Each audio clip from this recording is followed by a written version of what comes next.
So you don't actually have to lodge a forest management plan at the point of application.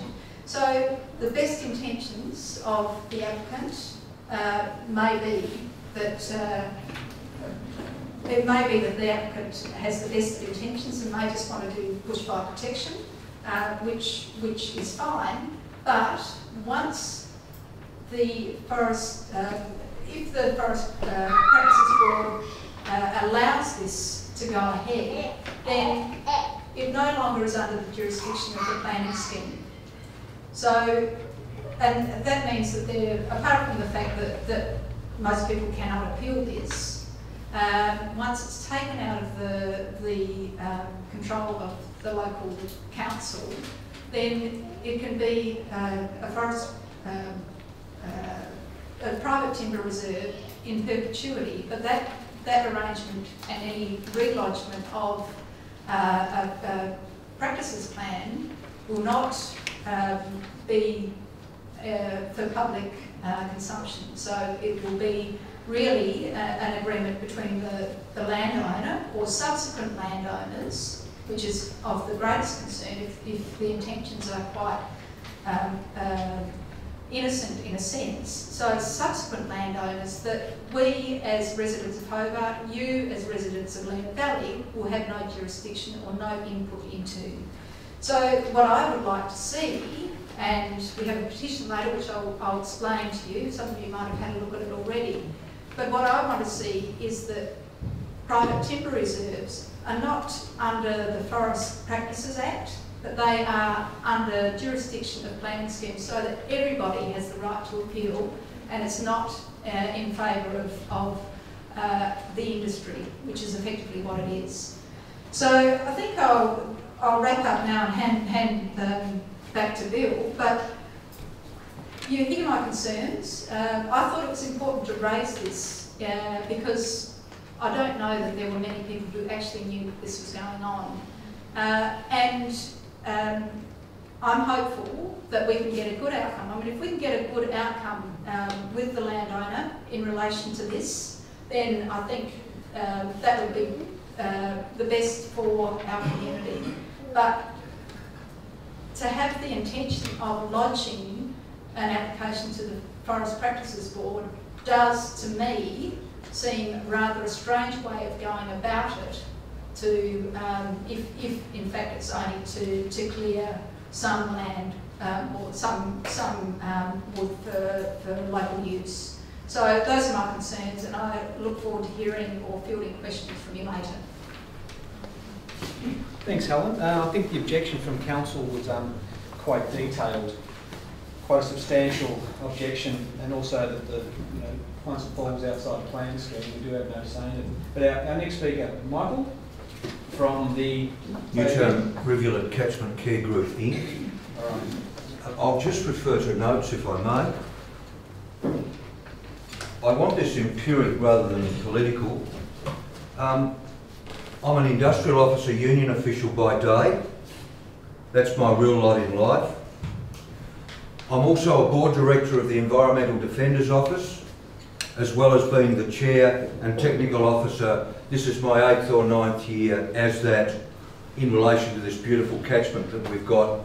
And I've been a resident of 57 years in this area, and even Rob Valentine refers to me on the odd occasion as the Lord Mayor of Lenah Valley.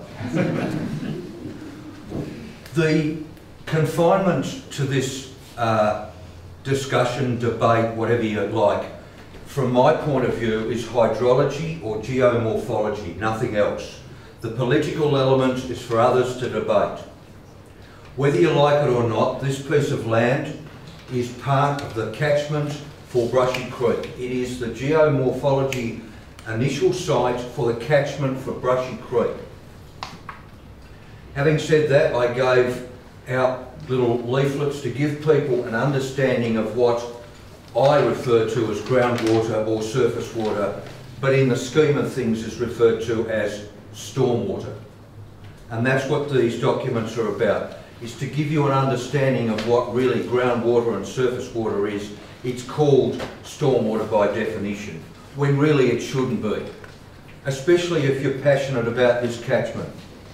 This catchment I live and breathe. For those of you that don't know me, you'll see me every single day of the week in a little blue car travelling from the end of Lenah Valley Road down Creek Road every single day of the week. And I'm not a control freak. Generally I'm picking up litter, other people's rubbish. And if you were to look in the back of my car, you would see 3 large bags with aluminium cans in them. It's to the legacy of what I do generally along the catchment. Having said that, Brushy Creek is a significant tributary into the Newtown rivulet. The Newtown rivulet, by definition, was the 3rd chosen water supply for Hobart when we first settled. And the area in front of Runnymede, which is roughly a service station, hockey grounds, a rugby park, and some flats, Ticklebelly Flats, is all reclaimed wetlands. This urban system is, believe you me, because I'm a member of the Water Industry Advisory Committee for Australia, is one of the best intact urban systems in Australia, this little catchment.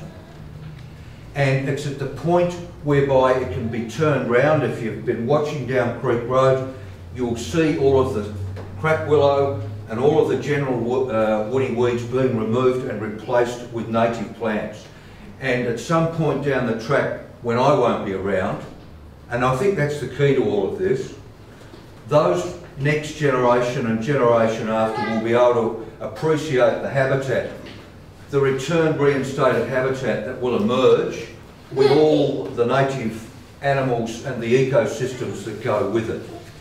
So this parcel of land is part of the start of the Brushy Creek water catchment.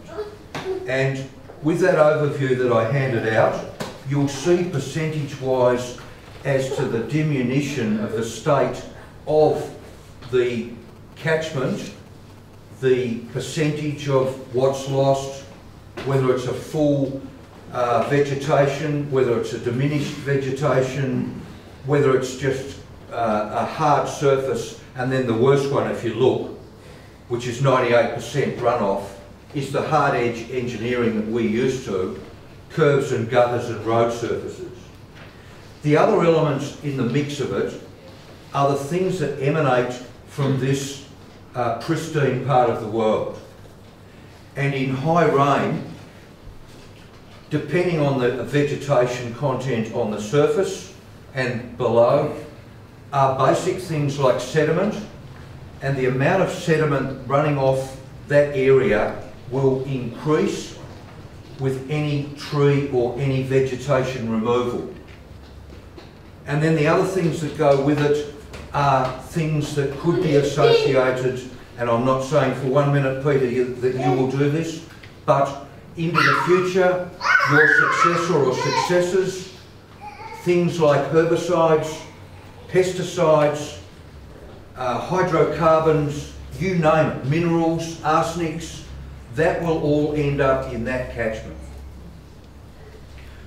I hope I haven't rabbited on too much, but I think this is too unique an opportunity just to let drift by us, and it needs to be collaborative. We don't and shouldn't just say, Patrick McGrath, sorry, look, you can't do this. Well, you can't. But both parties have got rights, and I think we should look towards working to a common solution that's beneficial to both parties. In a serendipitous exercise this afternoon, I prop myself on this gantry that goes to Patrick's property for a photo shoot for the Mercury. Down the road comes Patrick. Now, we'd never met before in our lives. The conversation was reasonably robust, but it was cordial, and I gave Patrick an undertaking then and there that I would work to a mutually arrived at, a mutually agreed to solution that was of benefit to both parties, the community and also to Peter. And that's my wrap up. And thank you for listening to it.